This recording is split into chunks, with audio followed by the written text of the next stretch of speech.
The Kendrick Lamar and Drake beef may be taking a very nasty turn after all of us thought it was over. Now, a lot of us thought this beef was over because we got word that behind the scenes, things got squashed after the shooting at Drake crib and after certain events began to take place. People behind the scenes thought, yo, this beef is getting a little bit too serious.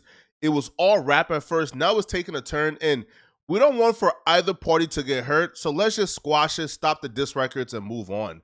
And CEO Wacko, who's a really reputable dude in LA, will confirm the fact that he was actually one of the dudes who helped squash the beef behind the scenes. Oh, God. But Wacko, I was going to ask you about, they put is the truth to that you ended the Kendrick Drake. Oh, yeah, saying that. Imagine that. And the Kendrick Drake beef. Hey, look, so I do a lot of shit without looking for anybody to pat me on the back. Right. You know what I'm saying? Give me flowers on certain things. But that was me that made that phone call. I made the phone call to Matt Babel, you know what I'm saying, based on some things that's about to happen in Coachella. You know what I'm saying? Right, Worthy? Yeah. You feel me? Certain people from Coachella was about to get hurt. So I made the phone call based on what I knew. If you're a little confused about the timeline, let me clarify.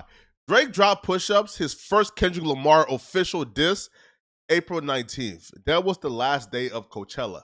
So when that thing dropped, everybody at this point is confused and don't know if it's real beef or if it's rap beef. So Drake's team is at Coachella, blindsided, don't know what's going on. Drake just dropped this diss track. They're now in the fire. They're standing in LA, and they could have got in touch. But CEO Wacko exercised patience, exercised discernment, and decided to give them a pass and actually tapped in to figure out if it was rap beef or real beef. And that's when he alerted them to, let the wolves know, yo, this is just rap beef. And then he decided to stand by and let the rap beef play out. And I let them know, you know what I'm saying, like, this about to get ugly. My hood ain't gonna play with y'all. You know what I'm saying? Like, y'all, Wacko is just rap. Nah, this is more than just rap. Nigga, this pyro. You know what I'm saying? My homies ain't gonna play. So, again, that's our people's champ right there. You know what I'm saying? Before he hits the world, he from WSP. He's of us. So, yeah, I made the phone call to him. And then, I told him, like, man, you need to reach out to certain people, let them know that this ain't nothing but lyrical exercise. We got to keep promoting, peace, and this is just rap, you know what I mean, good for hip-hop, so that everybody don't get it misunderstood. So that was one side of it, but then once the house got hit, I reached out to Dave Free and a few others and shit, you know what I'm saying, he felt the way I felt. I said, I'm about to call Top. I called Top, told him we need to shut this shit down. Me and Top, we made our minds up there, yeah, we right. It got to go ahead and shut it down. So I put Top on the phone with Drake's side. We worked it out. You know what I mean? I told Top, you write it up. You know what I'm saying? Send it over to me. I approved that shit. We put it out. So I'm not going to never say I just did that alone. No, that was a collective thought and effort. So for people who was expecting another Drake diss record, is not going to happen. People from Drake's side who live and stay in LA and operate and move around LA, they were terrified for their lives. They were terrified that things could get really bad for them. So Drake and his team decided, along with Kendrick and his team, that the beef can stop here. And Not Like Us is a smash record. He's doing his thing. Let the beef stop and end. All right. Now, they would actually further explain to people from Drake's team who was actually concerned for their lives in LA. It is. Nah, because I know niggas over there on their team, like, it was behind the scenes. Niggas was like, we live out here. We have to move out here. Like, this shit getting too serious. The city on some other shit. So it was, I mean, there it is. One of Drake's main guys, you know what I'm saying? He's at Interscope. That's our guy. Yeah. You know what I mean? Shout out to Preem. Shout out to Preem. That's what I'm saying. Preem a real nigga, man. So Preem was one of the ones I got on the phone as well with and organized all of that. You know what I'm saying? So put it together. Okay, there it is, man. Because the point right now, it's like, it's not even homies, it's the fans. Like, niggas feel a certain way about that shit. You know what I'm saying? And that was my point. We have no control over the fans. You know what I'm saying? We can say, okay, nah, we good, ain't nothing about to happen. But these fans are diehard fans, and who's gonna say what they gonna do? If they had already, vandalized Drake's shop out there, right? What else was gonna happen? With the white flag being waved on Drake's behalf, it seems like the beef was over. Well, the beef is essentially over, right? It looks like there's still a peace treaty, but things could get awkward and tricky fast.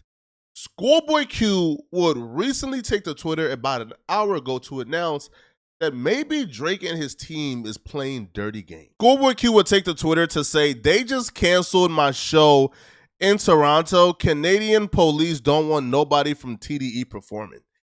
So Schoolboy Q will blame the cancellation of his show on Canadian police. Apparently, they have put out a ban on TDE from performing in Toronto due to the ongoing conflict with Drake.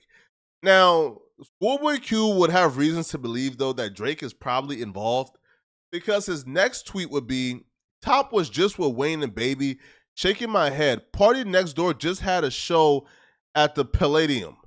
If we wanted to get y'all, we would have just did it. Now, when somebody get hurt, don't cry. So Schoolboy Q would say, hey, listen, right, yo, we were down to squash this beef, bro. We was going to let y'all live and operate and do shows and eat in LA.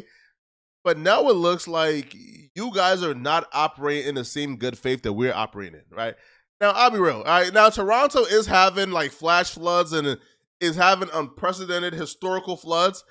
So do some people may think that maybe the floods have something to do with it opposed to Drake and his team? Maybe.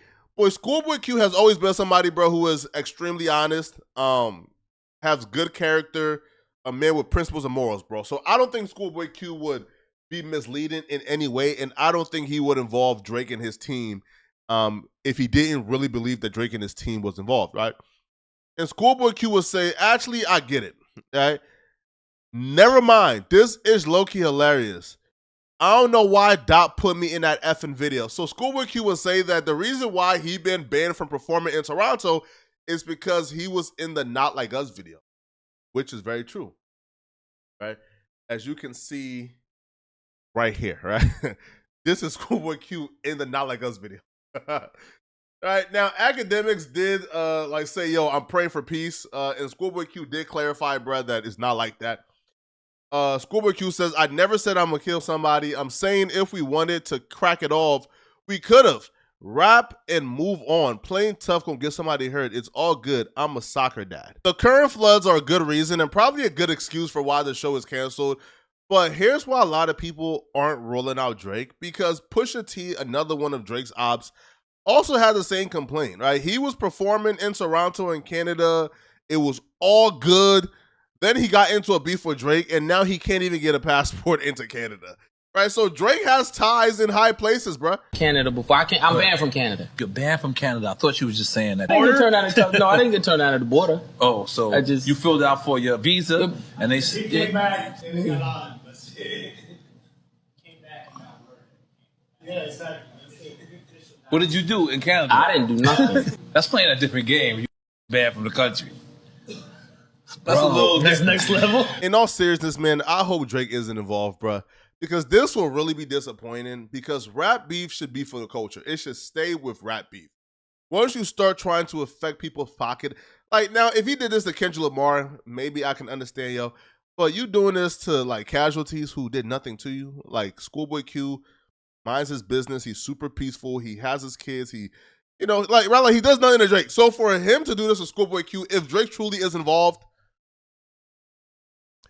it's not cool, right? Y'all let me know in the comment section, do you guys believe that Drake is involved, right? And if you're still watching, man, click on this video somewhere on my screen, somewhere here, man, to find out why I just told Kendrick Lamar to pick up his blick and get ready. Because Big Sean apparently wants smoke. Right? He, the king of plea copper, apparently wants smoke with Kendrick Lamar. Click on this video here to find out what I'm talking about. I'm out of here, folks. Peace.